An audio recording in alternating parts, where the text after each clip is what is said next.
Thank you very much for inviting, and I'm very happy and proud to be here with all the other guests and the audience. I'm going to talk about today effortlessly expanding into Europe and how we provide a solution for that, and what's the advantages, challenges. So let me share my screen first. Hopefully you see that. Okay. Mega Merchant is, I just briefly talk about myself. I have like 10 years of experience in e-commerce, apart from the 20 years of corporate life. Afterwards, I'm a junior entrepreneur, I can say. And my last job was actually in China. I worked for all platforms for 10 years. First in Turkey, in Trendyol, and then Hepsiburada, two major e-commerce platforms. In 2019, I moved to China. I started working for Alibaba in Hangzhou, and then I worked for in different regions. I was mainly responsible for AliExpress global expansion in various countries. And then in 2002, I came back to Turkey, and then I launched Mega Merchant, which is kind of an inspirational business model from the Chinese TPs. They call it like Tmall partner, Taobao partner, trade partner, whatever, all similar. So basically, which helps brands to sell in a market where they are not available before. So that was the main idea, helping brands to sell on the global marketplaces. So we built basically Mega Merchant, and now we have like a team of 50 people. We have integration in-house. We have fulfillment partners. We manage all the operations and customer service internally, listing, content, advertising, and also reporting, data analysis. They all been managed internally, which is like we are doing the heavy lifting for the brands with our team. So what's the opportunity? Of course, we're talking about the opportunity in Europe and UK. As you have perfectly mentioned, US is the biggest market, is the bigger brother. But Europe is, when you consider it's like one country, the whole European Union, and also add UK on top of it, I think it makes as big as US. And I see like there a very major advantage, which is Europe is a more protected market than Europe in terms of customs, taxes, regulations. So basically that also, and it's more fragmented market compared to US. In US, Amazon has like I don't know, like 40% market share. And then Walmart second, maybe less than 10%. So two players make more than 50% of the total market, which is not the case in Europe. So, and we still have like a 500 million people living there, and also they are rich and richer compared to the other countries. And it's a different. It's also different, the customer profile. So it's getting older, wiser, and also richer. So that's why they have more money to spend compared to the other parts of the world. And there's also like one, I think, major thing. All these regulations, they keep the Chinese generally away. So when you look at the Chinese brands, they're mostly interested in US and because it's like big and easy to enter. However, in Europe, there are lots of regulations. You have to establish company that keeps generally, and also the platforms has more KYC processes, more regulations to enter, and also listing products are a little bit more difficult. Language is a barrier. So generally, like Chinese sellers are not that interested in the European market, which makes it less competitive and more profitable, obviously, for the brands. So one important challenge is also like, yes, Amazon is still number one in most of the markets, like Germany or like Spain or Italy or UK. However, not in all categories. Let's say take fashion, for instance. Okay, we have in Germany we have Zalando. we have About You. We have Trendyol, which has entered the CEE market and Europe and growing super fast. And also we have in home category, we have Otto. In more collectibles or auto spare parts, we have eBay. So Amazon is still important, but it's not dominating. Also in Poland, we have Allegro, like beating Amazon to death. Also, like in France, we have Cdiscount, or we have La Redoute, which is in most of the categories or in a lot of categories is bigger than Amazon. In Romania, it seems a small market, but eMAG is way bigger than any other marketplace. So we have also the verticals like B&Q or XXX Lutz is the biggest one in furniture category. Debenhams in fashion in UK. So it's just like some of them are here. So we have lots of vertical platforms, and also European customers are loyal with those. So Otto is like, for instance, in Germany, is a very old platform, Kaufland, and they have very loyal based customers, and they are not shopping from other platforms. They are used to that, and they are loving their experience. And Amazon sometimes gets too complicated for European customers. So and also like we have, for instance, TikTok, which is quite interesting for the cosmetics category and fashion categories. They started in UK and getting a significant market share, now expanding to Europe according to the latest news. So all of these platforms, they are making some sense apart. But that's a challenge on the other side. So because listing products here, like language challenge, integration, how do you do the pricing? They all have different margins and commissions. They all have different logistics capabilities. Some of them don't have FBA at all. So you need to solve all of this and then start making some money. So we are basically dedicated to solve these questions.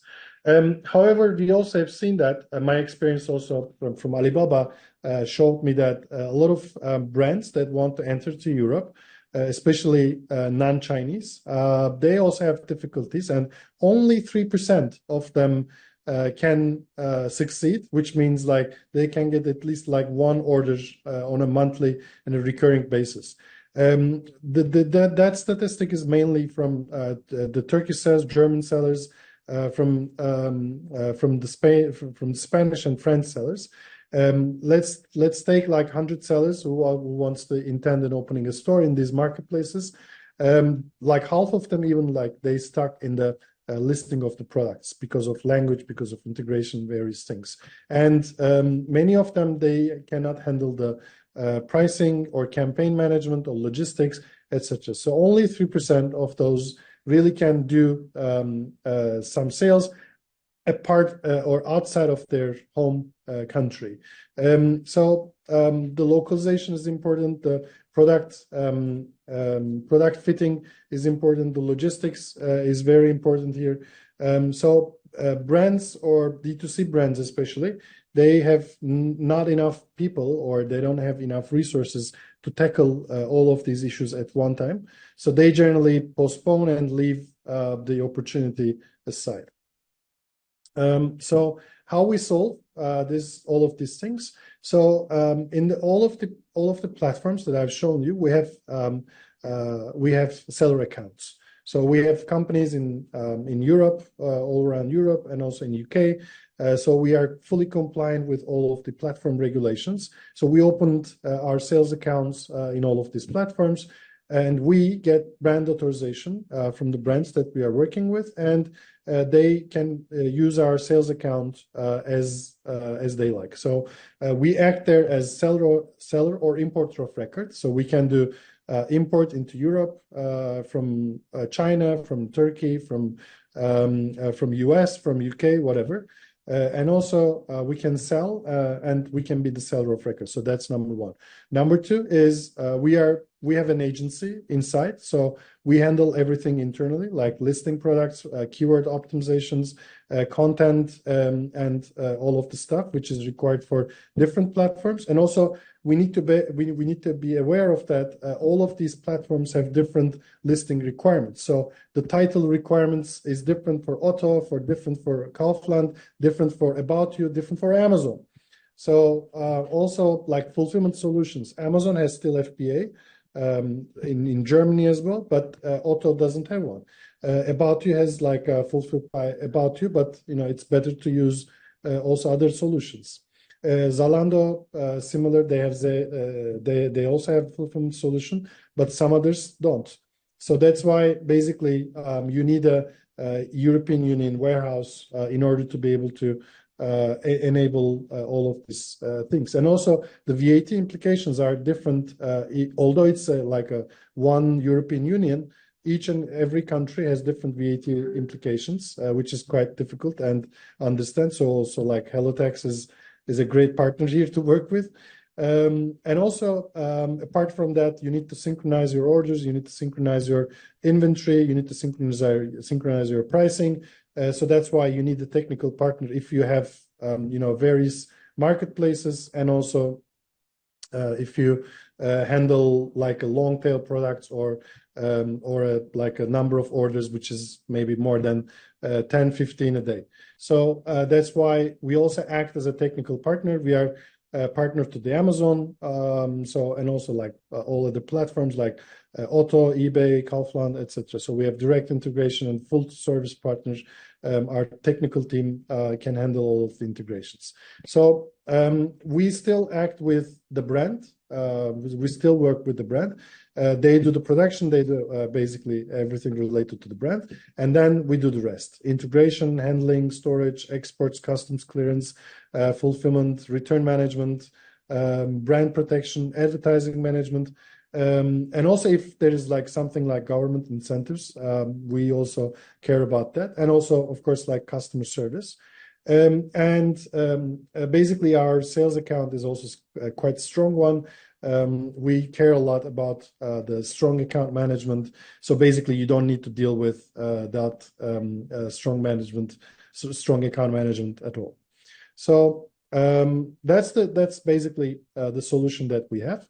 And what is this solution bringing to the brands? I think number one is the time to market. Normally, if you want to expand to Europe, you need to spend at least like 3 to 6 months and Europe is kind of a bureaucratic in many senses, and then it takes time to get results. With our solution, you can just like super fast go to the market. In some cases, if everything is ready, we do sales launch in 2 to 3 weeks only for the brands that we are working with. Secondly, optimize OPEX and minimal CAPEX, which is like as we have the volume, we can negotiate with the logistics service providers on behalf of you and get the best prices in terms of like logistics. And also you don't need to establish a company or deal with the accounting, etc. So basically your initial costs and hidden costs will be minimized in terms of opening up to the market. And also thirdly, I think in today's world, one of the most important challenges of especially for the D2C brands and SMEs, they cannot foresee how much sales they can drive in return of the investment they make. So basically, we can give them a foreseeable and predictable roadmap for the marketplace openings, and also that grows, then the sales grows with that. Currently, we have around like more than 150 brands, which is already started selling, and some of them are, and we are quite category agnostic on that sense as well. We do like fashion, we do even furniture, big and larger products, also home textile, home products, FMCG products, cosmetics is like a very important and growing category in the Europe. And also we select products according to the European customer needs. So we also, we are also like living in Europe, so that's why we understand the European customers and what they expect. So as it's been perfectly mentioned before, it's not possible to start selling the same product right away that is like a top seller in US in Europe. So there might be differences. So we look into that and advise on how to adjust the product or how to change the product for the European market. Some of the examples like we have men's fashion, we have women's fashion. This is upscale, affordable luxury. We have kids brands. We have home textile, and also like here, like one important example, like for instance, bathrobes. It's quite interesting that in each and every country, almost the people change people's preferences for bathrobes is changing. So it's not the same bathrobe that a German likes or a customer from UK likes as it's in US. So we have experienced all of these products. So we have also quite experience on how to select and how to adjust the products as well. Also, even like toilet products like toilet paper. For instance, this is an important. This is important. Normally, in US you have to use FBA, but in Europe FBA is expensive. So the logistics is quite different than US. The volumetric weight is not there, so you can only ship by actual weight, which makes things different in terms of profit calculation compared to the US. So we take generally in Europe actual weight instead of volumetric weight, so that we can, for instance, sell paper-based products like toilet paper, even that can be competitive in the European market. Also, like for instance, cosmetics is like a very interesting big trend in in Europe, especially vegan products, and sustainability is something that the European customers are